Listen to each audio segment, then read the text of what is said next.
made a decision to recruit some kids around the country. Through them winning their injunction and entry into the portal, they're available to recruit. At the end of the day, because of these rulings, they're either going to play for you or they're going to play somewhere else around the country. So this is a significant story, and I wanted to put together the best group I could for it today, and we certainly did that. We got Paul Finebaum, we got Dan Wetzel, pardon me, and we have Heather Dinich. Paul, I just want to quickly get your reaction to what Lane Kiffin, this was the first real comment we've heard from him. How did you think Lane Kiffin handled that yesterday? I think he missed the boat, Greedy. Kiffin's smart. He's crafty, but he should have said something that all college football fans will understand. Nobody wants to play for the Cleveland Browns, and everyone wants to play for the LSU Tigers. That would have worked. Instead, he tried to look down at his notes, something that the legal staff had written for him, and he wildly miffed. But there is no easy way to explain it, but that would have done the job. Dan Wetzel, I've had people talk about this like the sky is falling. It's not the first time that I've heard that. I remember that when the transfer portal first became a thing and when NIL first became a thing. So how would you describe this particular moment that we find ourselves in collegiate sports? Absurd and comically absurd at the exact same time, because you can make cracks like Paul did. Look, this is probably a one-time issue. It's a one-year issue. And yes, it is crazy. We're signing guys off the Cleveland Browns back to college. It's a boomerang effect. But this is not going to probably be a widespread set. And I say probably because we never thought we would get here. But this was somewhat predictable when last year we had players getting signed off, basketball players getting signed off G League teams in the midseason, European pro leagues, former NBA draft picks. So eligibility is the number one problem that college athletics has. It is not in control of the system. It somehow needs to get to that, but it's not going to be a widespread thing. There's not going to be 100 guys coming back to college. I want to read a statement, Heather, from the SEC yesterday. The SEC released a statement, and you can give us context. It said, college athletes, not former professional athletes, have been at the heart of the Southeastern Conference. Individuals who choose to leave college athletics, sign professional playing contracts, and compete professionally should not then be permitted to return to college competition. Allowing that to occur will blur the line between college and professional sports, create significant competitive equity concerns, and reduce opportunities for high school and current college athletes. College sports are for college athletes. The current confusion around national eligibility standards emphasizes the need to advance the Protect College Sports Act.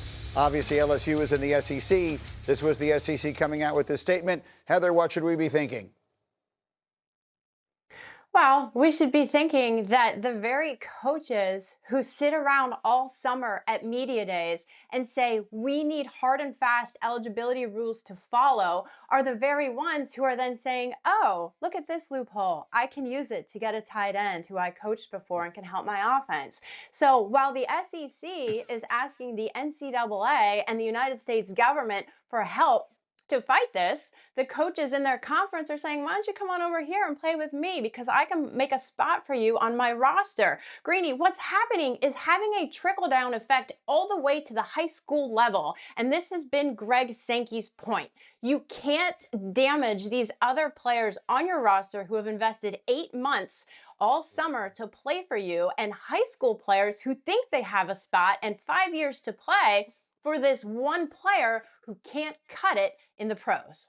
I understand all the ways in which this sounds awful and probably is awful, and it's most certainly unfair to the people who are already there. But Dan Wetzel, there's one part of this I need you to help me understand. The distinction between professional athletes and non-professional athletes, right? They used to be called amateur athletes. So in the SEC statement here, they talk about players who have signed professional playing contracts. When you sign a contract to play for, let's just say LSU, and you sign a contract and they pay you $5 million, how is that different from signing a professional contract anywhere else? Well, that's part of what college athletics finds their problem when they go in front of a judge and they look at these things without the emotion of what we should be doing or what would be good or the feelings of this player or not. And that's why there's such a losing streak on these issues. Daquan Wright and these guys are going to make more money playing at LSU than they would have if they played at the Cleveland Browns. Certainly, if they had made the team, or maybe a practice squad or something like that. So there's a lot of incentive to come back. The line between these are already blurred. I think what Sankey and these guys would prefer, and the commissioners would prefer, is once you declare you are going to the pros, you renounce your ability to return to college athletics, and that would certainly create a little bit of an even playing field. Not every school can add guys this late. LSU's classes started yesterday, so at some point, and we can all laugh, there is supposed to be an education component, like how many days of class can you miss and still pass? I'll leave that to Paul, but he might know better. But that's really the issue here: is are we going to turn into pro sports? We're just adding guys off the street in the middle of the season, or would Quan Wright leave LSU and go back to the pros if someone tries to call him up because he has a good first week on tape? Where is this? Is this purely minor league, or is this something different? Go ahead, Paul. Help me here. I mean, I just keep filling in blanks for me here. I find the whole thing endlessly fascinating. I can play your other sound bites. Let me play one more. Oregon coach Dan Lanning. He had a different perspective yesterday, one that he believes protects the integrity of his current roster. Let's hear what he said. I think there's a lot of negatives that are involved around this. One, once you go to the NFL, to me, you're in the NFL. You don't get the opportunity to come back. Two, most of us have built our rosters, and you have a limited roster limit now. So if you invited somebody back to your team, that means you're kicking somebody else off your team, right, to match your roster limits. I don't think that's fair to the players that worked all summer, all spring, and put themselves in position to be ready to work for a team. It used to be once you had an agent, or once you went and did the combine, or once you went to all those things qualified as you are no longer an amateur, you're a professional now once you declare for the draft. So to let any of those players come back, fair or unfair to them, it's unfair to the sport, and I think it's unfair to the players that are on current teams, for those guys to be coming back. How about that one, Paul? College sports is a total sham, Greeny. We know that. You know that, and so do the commissioners. And at least the one thing that statement didn't have, Heather and Dan, is at least they didn't call these people student athletes. But we'll hear that later on. What the SEC should have done is said, listen, we are in charge, and if you play that guy in the first game of the season, we are going to forfeit that, and we are going to suspend the coach. Fining wouldn't do any good because LSU already has a $50 or $60 million roster, so they'll find the money elsewhere. But say something. Don't just issue another empty press release. Don't ask the United States Congress to bail you out when you have failed already. And I think Dan touched on this briefly earlier, Heather, but this is a problem that actually extends beyond college football. There is the status of R.J. Lewis Jr., who was a college basketball player who went to the NBA. He was on the Celtics G League team. He played in NBA preseason games. Know people who have women's lacrosse coaches asking their players, hey, can you come back here for another year?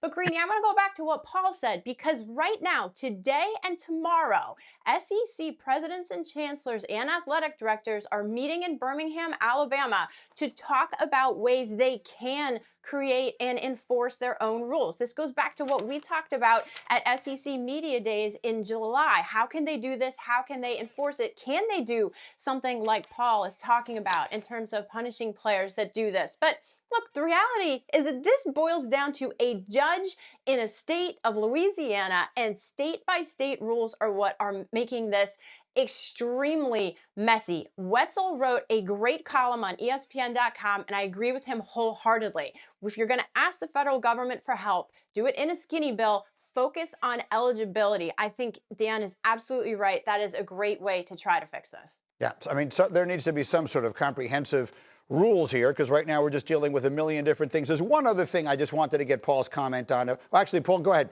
You raised your hand there. I want to hear what you have to go. I just want to make one final point about basketball. Remember something. Go back 5 years. LSU fired Will Wade as a basketball coach because they felt he broke NCAA rules. They just brought him back. So what else do you need to know? LSU is a rogue school when it comes to these rules.